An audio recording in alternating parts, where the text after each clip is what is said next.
മഴ തോരും മുമ്പേടെ ഇന്നത്തെ എപ്പിസോഡിലേക്ക് എല്ലാവർക്കും സ്വാഗതം.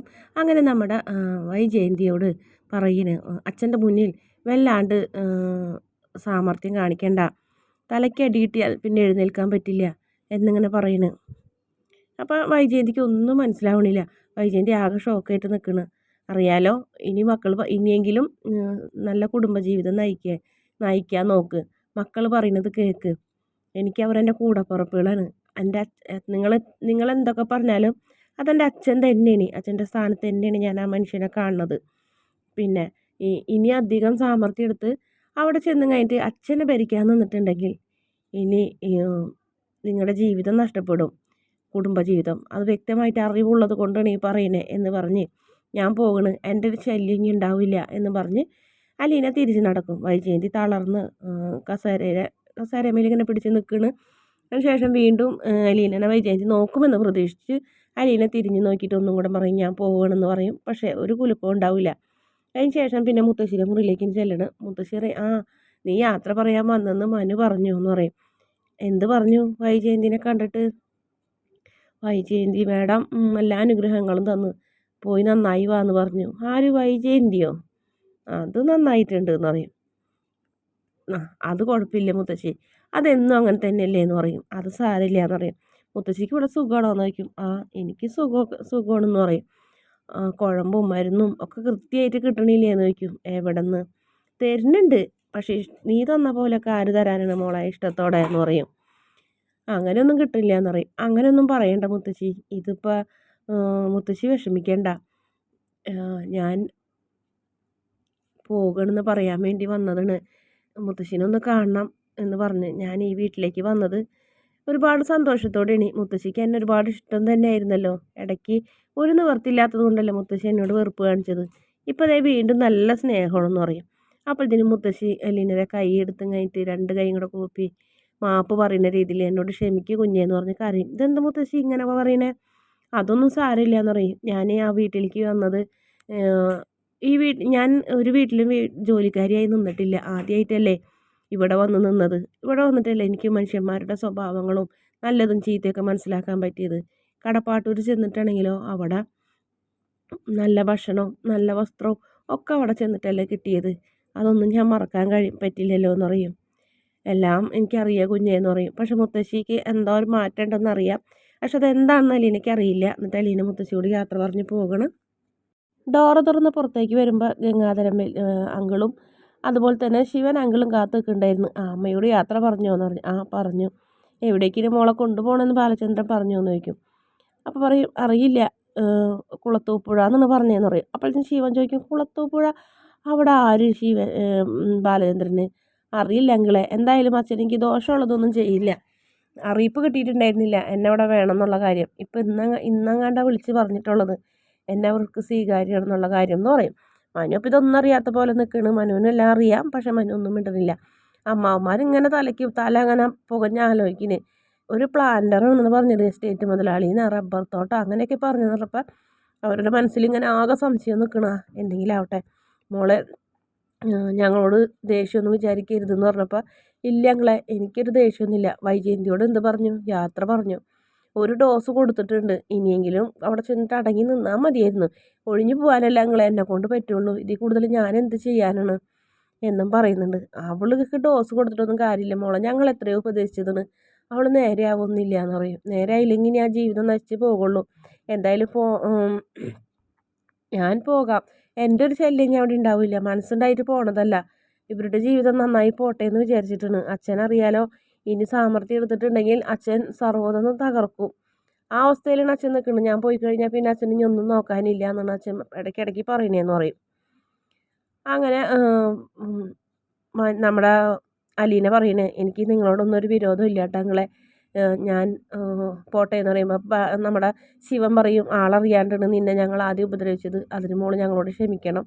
അത് സാരില്ല, അങ്ങനെ ക്ഷമിക്കുകയാണെങ്കിൽ 22 വർഷങ്ങൾക്ക് മുന്നേ നിങ്ങൾ എന്നോടൊരു തെറ്റ് ചെയ്തിട്ടില്ലേ, അതിനുത്തരം ഇതുവരെയും കിട്ടിയിട്ടില്ല.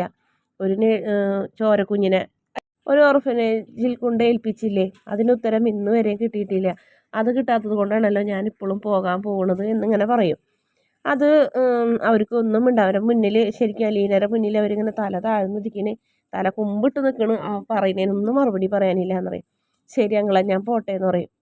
അപ്പോൾ മനു അലീനനെ നീ വീട്ടിൽ കൊണ്ടാക്കിയിട്ട് വായോ, വണ്ടി എടുത്തോളാൻ പറയും. ശരി അച്ഛാന്ന് പറയും. അങ്ങനെ അലീന മനു വേഗം വണ്ടിയിൽ ചെന്ന് കയറും. വീണ്ടും നമ്മുടെ ഗംഗാധരനും ശിവനങ്ങളും വാതുക്കെ വന്നിട്ട് പറയും എൻ്റെ പൊട്ടാങ്കളയെന്ന് ചോദിക്കും. അപ്പം ഇപ്പം നമ്മുടെ ഗംഗേട്ടൻ അലീനയുടെ തോളിൽ തട്ടിയിട്ട് പറയും നിന്നെ ഞങ്ങൾ ഉപേക്ഷിച്ചതല്ല, നിനക്ക് എന്താവശ്യം ഉണ്ടെങ്കിലും ഞങ്ങളെ വിളിക്കാം, എന്നെ വിളിക്കാം, ഞാൻ നിനക്ക് നമ്പറൊക്കെ തന്നിട്ടുള്ളതല്ലേ, നീ വിഷമിക്കരുത്, നീ എന്തായാലും ചെല്ലുന്നോടം നല്ല സ്ഥലമായിരിക്കും എന്നൊക്കെ പറയും. അപ്പോൾ മുത്തശ്ശി അതുപോലെ തന്നെയാണ് അനുഗ്രഹിച്ചിട്ടുള്ളത്, നീ നന്നായി വരുള്ളൂ, നിനക്ക് ചെല്ലണ വീട്ടിൽ ഒരു ബുദ്ധിമുട്ടോ ദോഷമോ ഒന്നും ഉണ്ടാവില്ല, നല്ല രീതിയിലായിരിക്കും, ഇവിടത്തേക്കാളും 100 ഇരട്ടി നീ നന്നായി വരട്ടെ എന്നൊക്കെ പറഞ്ഞു കഴിഞ്ഞിട്ടാണ് മുത്തശ്ശിയും അനുഗ്രഹിച്ചത്. അതേപോലെ തന്നെ ശിവനും അതുപോലെ നമ്മുടെ ഗംഗേട്ടനൊക്കെ അനുഗ്രഹിച്ച് വിടണ്. നിസ്സഹായോടെ നോക്കി നിൽക്കണ് അലീന പോണത്. എന്നിട്ട് കാറിൽ കയറിയിരുന്ന് മനുവിനായിട്ട് യാത്ര ചെയ്യുന്നു. അപ്പോൾ അവരിങ്ങനെ എന്ത് പറഞ്ഞു വൈജാൻറ്റിയോട് എന്ന് പറയും. ഒരു ഡോസ് കൊടുത്തിട്ടുണ്ടെന്ന് പറയും. എന്ത് ഡോസ്? എന്നോട് പറഞ്ഞു 22 വർഷം ഞാൻ ആ മനുഷ്യൻ്റെ കൂടെ ജീവിച്ചതല്ലേ, ആ മനുഷ്യൻ്റെ കൂടെ എങ്ങനെ ജീവിക്കണമെന്ന് നീ എന്നെ ഉപദേശിക്കണ്ടെന്ന് പറഞ്ഞപ്പോൾ ഞാൻ പറഞ്ഞിട്ടുണ്ട് 22 വർഷങ്ങൾക്ക് മുന്നേ ആഗ്രയിൽ വേറൊരു പുരുഷൻ്റെ കൂടെ ജീവിച്ചിട്ടില്ലേ, ആ ജീവിതം കൂടി ഒന്ന് ഓർക്കണോട്ടാ ഈ ജീവിതത്തിൽ എന്ന് പറഞ്ഞിട്ടുണ്ട്, അതൊരടി ആയിട്ടുണ്ടെന്ന് പറയും. അത് അങ്ങനെ പറഞ്ഞോ എന്ന് ചോദിക്കും. അങ്ങനെ പറയേണ്ടി വന്നു മനുവേട്ട എനിക്കെന്ന് പറയും. അപ്പോൾ എന്തായിരുന്നു വൈജയന്തിയുടെ പ്രതികരണം? ആകെ ഷോക്കേറ്റ പോലെ നിൽക്കുന്നുണ്ട്. പക്ഷേ അത് വേണ്ടായിരുന്നു എന്ന് പറയും. പിന്നെ അതും കൂടെ ചെയ്തില്ലെങ്കിൽ വീട്ടിൽ ചെല്ലുമ്പോൾ അച്ഛനായിട്ട് വീണ്ടും സാമർത്ഥ്യം കാണിക്കും, അച്ഛൻ സർവ്വതും തകർത്തുടയ്ക്കും, പിന്നെ പറഞ്ഞിട്ട് കാര്യമില്ലല്ലോ, ആ മക്കളെങ്കിലും ഓർക്കണ്ടേ, എൻ്റെ കൂടപ്പുറപ്പുകളല്ലേ അവരെന്ന് പറയും. അതുകൊണ്ടൊക്കെ നേരെ ആവുമോ? അറിയില്ല, ഇടയ്ക്കിടയ്ക്ക് ഫോൺ വിളിച്ച് ഞാൻ ഭീഷണിപ്പെടുത്തിക്കൊണ്ട് അങ്ങനെയാണെങ്കിൽ ഞാൻ പറയും. ഇനി ഞാൻ പറയാൻ പോകുന്നത് നിങ്ങൾ അന്ന് നെയ്യാറ്റിൻകര നഴ്സിംഗ് ഹോമിൽ പ്രസവിച്ച പെൺകുഞ്ഞിനെ എനിക്കറിയാമെന്നും ഞാൻ പറയുമെന്ന് പറയും. അതോടുകൂടി അടങ്ങിക്കോളും എന്നും പറയുന്നു. പിന്നെ നീ എവിടേക്കാണ് പോണേന്ന് അങ്കിൾ വല്ലതും പറഞ്ഞോന്ന് ചോദിക്കും. ഇല്ല, നിനക്ക് അതിനെക്കുറിച്ച് ടെൻഷനില്ലേ, അറിയാത്തൊരു വീട്ടിലേക്ക്, അറിയാത്ത നാട്ടിലേക്ക് പോകണതിലെന്ന് പറയും. ടെൻഷനുണ്ട്, പക്ഷെ നല്ലൊരു വീട്ടിലേക്ക് അല്ലാണ്ട് അച്ഛൻ എന്നെ പറഞ്ഞയക്കില്ല എന്ന് എനിക്ക് നല്ല ഉറപ്പുണ്ട്, ആ ഒരു ധൈര്യത്തിലാണ് ഞാൻ പോണേന്ന് പറയും. മനോഹരൻ എന്താ അങ്ങനെ ചോദിച്ചാൽ ഒന്നുമില്ല എന്ന് പറയും. എനിക്കറിയാം നീ പോണത് എവിടേക്കാണെന്നും ആരുടെ അടുത്തേക്കെന്നൊക്കെ. അതെങ്ങനെ അറിയാമെന്ന് പറയും. ഞാൻ അങ്കിളിനോട് ചോദിച്ചെല്ലാം മനസ്സിലാക്കി വെച്ചിട്ടുണ്ടെന്ന് പറയും. ആണോ എന്ന് പറയും. അത് നന്നായി ഏതായാലും എന്ന് പറയും. അങ്ങനെ പിന്നെ ഞാൻ എല്ലാവരോടും കടപ്പാട്ടരെല്ലാവരോടും നന്ദി പറഞ്ഞോന്ന് ചോദിക്കും. പോകണമെന്നൊക്കെ പറഞ്ഞോ? എല്ലാവരോടും പറഞ്ഞെന്ന് പറയും. ഇനി എന്നോടോ എന്നറിയും. എന്നോട് ഞാൻ പ്രത്യേകിച്ച് പറയേണ്ട കാര്യമില്ലല്ലോ, എനിക്ക് എല്ലാത്തിനും സഹായമായി, ഞാൻ ഈ വീട്ടിലേക്ക് വന്നതും എന്നെ തേടി പിടിച്ചിങ്ങോട്ട് കൊണ്ടുവന്നതും ഒക്കെ മനുവേട്ടൻ തന്നെയല്ലേ എന്ന് പറയും. ഞാൻ എൻ്റെ മരണം വരെ ഞാൻ മനുവേട്ടനെ മറക്കില്ല എന്ന് പറയും. അതിനപ്പുറത്ത് ഒരു ലോകം ഉണ്ടെങ്കിൽ അവിടെയും എന്ന് പറയും. ഉറപ്പാണോ എന്ന് ചോദിക്കും. അതെ ഉറപ്പാണെന്ന് പറയും. എന്നാൽ കയ്യിൽ സത്യം ചെയ്യാൻ പറയും. എന്നെ തീരെ വിശ്വാസമില്ലല്ലേ എന്ന് ചോദിക്കും. അങ്ങനെയെങ്കിൽ അങ്ങനെ എന്നൊക്കെ ഇങ്ങനെ പറഞ്ഞിട്ട് വണ്ടി ഒരു റോഡ് സൈഡിൽ നിർത്തിയിട്ട് മനു അലീനെ കൊണ്ട് സത്യം ചെയ്യിപ്പിക്കണ എന്നെ മറക്കരുതെന്നുള്ള കാര്യം. അതിനുശേഷം പിന്നെ കാണിക്കുന്നത് പ്രമോഭാഗമാണ്. പ്രമോഭാഗത്തിൽ വൈജയന്തിക്ക് ഒരു മാറ്റവും വന്നിട്ടില്ല. വൈജയന്തി ബബിതനെ വിളിച്ച് അട്ടഹസിക്കുന്നു, ബാലചന്ദ്രനെയും അലീനനെയൊക്കെ കുറ്റം പറയുന്നു.